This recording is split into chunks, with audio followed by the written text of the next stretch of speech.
आतंकवाद का कारोबार चलाना कास्ट इफेक्टिव नहीं है, उसकी एक भारी कीमत अदा करनी पड़ सकती है। इसका अंदाज़ा आज पाकिस्तान को हो चुका है। हमने आतंकवाद के खिलाफ भारत की स्ट्रेटजी और रिस्पॉन्स दोनों को रीडिज़ाइन और रीडिफाइन किया है।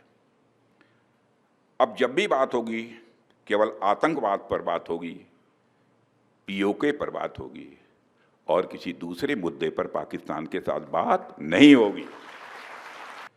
साथियों, आपको जानकर यह खुशी होगी कि रक्षा क्षेत्र में सेल्फ रिलायंस, आत्मनिर्भरता को बढ़ावा देने के लिए अभी 2 दिन पहले एमका प्रोजेक्ट को, जो 5th generation fighter aircraft Bharat में ही बनाने का प्रोजेक्ट है, उसको आगे बढ़ाने की एग्जीक्यूशन मॉडल को मंजूरी दे दी है।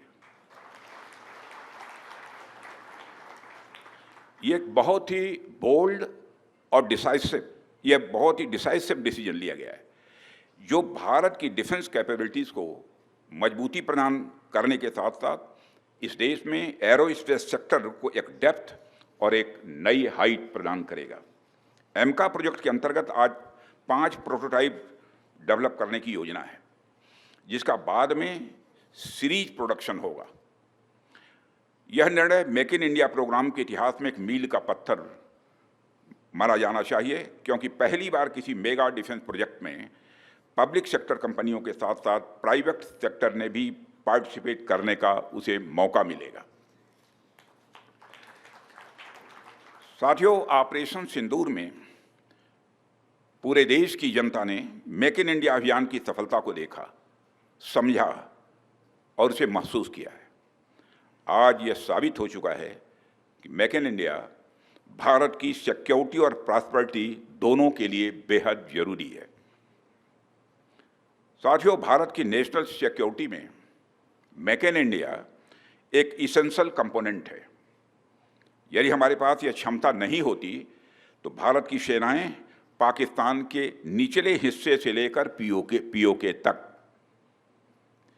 पाकिस्तान के निचले हिस्से से लेकर पीओके तक आतंकवाद के खिलाफ इतनी प्रभावी कार्रवाई नहीं कर पाती।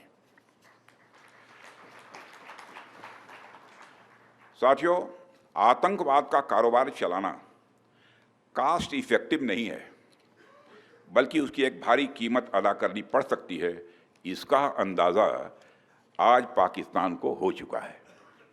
फिर से मैं दोहराना चाहूँगा, आतंकवाद का कारोबार चलाना कास्ट इफेक्टिव नहीं है, बल्कि उसकी एक भारी कीमत अदा करनी पड़ सकती है। इसका अनुमान आज पाकिस्तान को हो चुका है। हमने आतंकवाद के खिलाफ भारत की स्ट्रेटजी और रिस्पॉन्स दोनों को रीडिज़ाइन और रीडिफाइन किया है। हमने पाकिस्तान के साथ अपने इंगेजमेंट और स्कोप ऑफ डायलॉग को रिकैलिब्रेट किया है। अब जब भी बात होगी, केवल आतंकवाद पर बात होगी, पीओके पर बात होगी और किसी दूसरे मुद्दे पर पाकिस्तान के साथ बात नहीं होगी।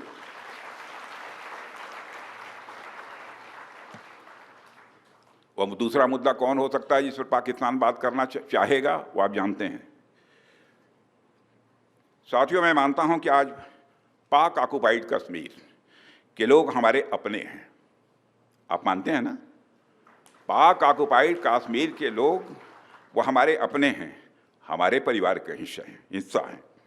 हम प्रधानमंत्री के श्री नरेंद्र मोदी जी के एक भारत श्रेष्ठ भारत के संकल्प के लिए पूरी तरह से प्रतिबद्ध हैं और हमें यह पूर्ण विश्वास है कि हमारे वो भाई जो आज हमसे भौगोलिक और राजनीतिक रूप से अलग हैं, वो भी अपने स्वाभिमान, आत्मा की आवाज़ और स्वेच्छा से भारत की मुख्य धारा में कभी न कभी जरूर वापस लौटेंगे। मैं जानता हूं वहां के अधिकांश लोग भारत के साथ एक जुड़ाव महसूस करते हैं।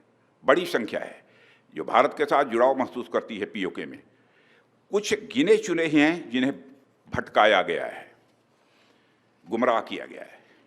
पीओके में रहने वाले हमारे इन भाइयों की स्थिति कुछ ऐसी ही है जैसे वीर योद्धा महाराणा प्रताप के छोटे भाई शक्ति सिंह की थी।